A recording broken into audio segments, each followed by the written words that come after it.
हमहू कैसन पागल हैं।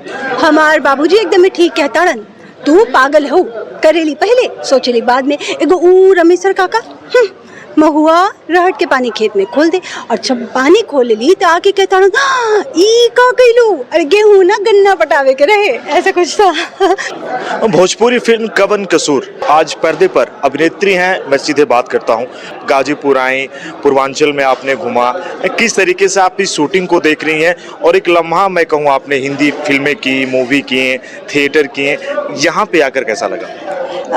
जी सबसे पहले सभी दर्शकों को मेरा नमस्कार। और जी हाँ, गाज़ीपुर तो मैं जब जब आती हूँ, जब जब यहाँ आने का मौका मिलता है, मुझे बहुत खुशी होती है, बहुत अपनापन लगता है, क्योंकि इस जगह पे मैंने बहुत सारी फ़िल्मों की शूटिंग ऑलरेडी की है। और ये फ़िल्म जो हमारी आज जिसका प्रीमियर हुआ कौन कसूर, इसकी भी हमने शूटिंग पूरी यहीं करी है। एक विशेष लगाव है मुझे इस जगह से, और सभी जानते हैं कि गाज़ीपुर जो है वो भोजपुरी का गढ़ माना जाता है। यहाँ गंगा मैया तो पियरी चढ़ाईबो की शूटिंग हुई थी, तो जब जब यहाँ आने का मौका मिलता है बहुत अच्छा लगता है। यहाँ के लोग बहुत अच्छे हैं जिनसे बहुत प्यार मिलता है, तो आई एम वेरी हैप्पी। अगर मैं गुंजन पंत से पूछूं, आपकी एक्टिंग की ये शुरुआत, जो आप एक बड़ा नाम आज आप बन पाई, ये कब हुआ, कैसे हुआ? जी मैंने तो कभी नहीं सोचा था कि मैं एक एक्ट्रेस बनूंगी। मैं कार्डियोलॉजिस्ट बनना चाहती थी, मेरा सपना डॉक्टर बनने का ही था, लेकिन नसीब डेस्टिनी आपकी जहाँ लिखी होती है वहीं आप जाते हैं। तो हमारे जो राइटर एंड डायरेक्टर हैं राधे श्याम राय जी और हमारे डायरेक्टर शिवराज देवल जी, इन लोगों ने एक सपना देखा कि एक खूबसूरत फिल्म बनाई जाए, और मैं बहुत ही खुद को खुशनसीब समझती हूँ कि इस फिल्म का सर ने मुझे हिस्सा बनाया। और बहुत अच्छा लगता है जब इस तरह का सिनेमा दर्शकों के बीच आता है, क्योंकि मैं हमेशा से अच्छी फिल्मों का ही हिस्सा बनती हूँ। मैं कभी भी फूहड़ फिल्में या द्विअर्थी फिल्में, इनका मैं हिस्सा नहीं बनती हूँ। तो जब, और आज ख़ास तौर पे आज के दौर में जहाँ पे हमारा भोजपुरी सिनेमा वेंटिलेटर पे है, जहाँ पे थिएटर्स में फ़िल्म रिलीज़ नहीं हो रही है, उस जगह पे राधे श्याम राय जी ने इतनी अच्छी कोशिश करी कि इस फिल्म को रिलीज़ किया जाए, और जितनी मेहनत, ईमानदारी, लगन के साथ वो दर्शकों को इस फिल्म को परोसने जा रहे हैं। So I feel really proud and very happy. अगर मैं, आपने जब भोजपुरी की बात की, तो जो शब्दों का चयन भी मैंने कहा, जिस तरीके से बातचीत हुई थी, ऐसे भोजपुरी में हम देखते हैं तो शब्दकोश या फिर घर में आप बैठ के फिल्में नहीं देख सकते, लेकिन इस तरीके से अगर मैं आपसे पूछूं, मतलब यहाँ पे लोग देख रहे थे, और जब थिएटर में जो लोग आएंगे, माता पिता हो, गार्जियन हो, बच्चे हो, मतलब एक साथ बैठ के आप इस फिल्म को देख सकते हैं। जी जैसे कि अभी हमारे भारत एक्सप्रेस के उपेंद्र राय जी आए थे। उपेंद्र राय जी ने जब बैठ के पूरी फिल्म देखी, जबकि उनको जेट लैग हो रहा है, वो बहुत थक के आए हुए, उनकी नींद पूरी नहीं है, लेकिन उसके बाद भी उन्होंने पूरी फिल्म देखी और उनकी आंखों में आंसू आ गए। अभी वो यहाँ पर फिल्म ख़त्म होने के बाद यही बोल के गए कि कई सीन्स को देख के मैं इमोशनल हो गया। तो जब उनके ये शब्द थे, और मैं झूठ नहीं बोलूँगी, वो तो चलिए फर्स्ट टाइम फिल्म देख रहे थे, वो इमोशनल हुए, मैंने तो फिल्म करी हुई है, मैंने तो सीन्स करे हुए हैं। इसके बाद भी आज जब मैं, क्योंकि एक साथ जब फिल्म एडिट होने के बाद आई है, तो मैंने फर्स्ट टाइम देखा, तो मैं खुद भी इमोशनल हो गई। तो ये, इससे बड़ी कोई अवार्ड हो ही नहीं सकता, इससे बड़ी खुशी की बात कोई हो ही नहीं सकती। ये अपने आप में एक अवार्ड है कि सबको फिल्म पसंद आ रही है, लोग इमोशनल हो रहे हैं एंड पसंद कर रहे हैं, ये बहुत ही खुशी की बात है। मैम, अगर जो आपको देख के बच्चे आगे बढ़ते हैं, मुझे एक्टिंग करनी है थिएटर के लिए, मैं कहूँ उन बच्चों को आप क्या कहेंगे? मैं यही कहूँगी कि बिल्कुल आप सभी लोग अपने टैलेंट पे विश्वास रखें। और देखिए, पहले तो मैं यही कहना चाहूँगी कि गाज़ीपुर में बहुत टैलेंटेड लोग हैं, क्योंकि मैंने कई फिल्मों की शूटिंग यहाँ पे की है, और आज भी एक लोकल टैलेंट मेरे रूम में आई थी मुझसे मिलने। यहाँ बहुत टैलेंट है, कला की बिल्कुल कमी नहीं है, लेकिन ज़रूरत है सही प्लेटफॉर्म की।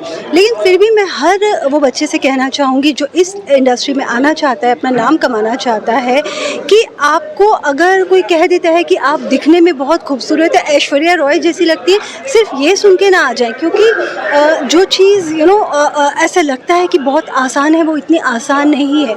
मुंबई में काम करने के लिए, अपनी एक जगह बनाने के लिए बहुत धैर्य चाहिए, बहुत पेशेंस होना चाहिए, बहुत हार्डवर्क होना चाहिए, बहुत लगन, शिद्दत और मेहनत से काम करना पड़ता है। बहुत बार आपको फिल्मों से निकाला मारा जाएगा, रिजेक्शन सहना पड़ेगा, बहुत सारी चीज़ें। अगर आप उन सारी चीज़ों को सहने के लिए तैयार हैं तो ज़रूर आइए। और मैं यही कहना चाहूँगी कि मुंबई भले कभी कभी देर लगा सकता है, लेकिन जो सही टैलेंट होता है उसको पहचानता है, उसको काम ज़रूर मिलता है। और एक और चीज़, क्योंकि आपने इतनी अच्छी चीज़ मुझसे इतना अच्छा सवाल किया है, तो मैं ये बोलूँगी कि जब भी आप अपने घर से बाहर निकलें अपना करियर बनाने के लिए, अपने माता पिता का साथ लेकर ही निकलें, उनसे लड़ के झगड़ के कभी ना आए। मैं भी जब इस लाइन में आई तो मेरी माँ का सपोर्ट हमेशा मेरे साथ था। So yes. अगर मैम आपसे मैं कहूँ, जैसे आप लोगों ने थिएटर किया होगा, उसके बाद जिस तरीके से आपने एक्टिंग की, रील का जमाना है, लोग चाहते हैं कि तुरंत मैं वीडियो डालूं। तो पीछे जो आप लोगों की मेहनत रही है, जो आपसे जुड़े कलाकार हैं, उन बच्चों के लिए आप क्या कहेंगे? सपना तो वो देखते हैं, लेकिन जाने के बाद एक डाउनफॉल हो जाता है, यार मुझसे नहीं हो पाएगा, लेकिन वो तो करना पड़ेगा अगर आगे बढ़ना है। बिल्कुल। एक तो मुझे ये आजकल की जो सक्सेस मिलने लगी है, वो अचानक से एक रील बनाया और बहुत पॉपुलर हो गए, आप बिल्कुल आपके फैंस हो गए, व्यूज़ बढ़ते जा रहे हैं।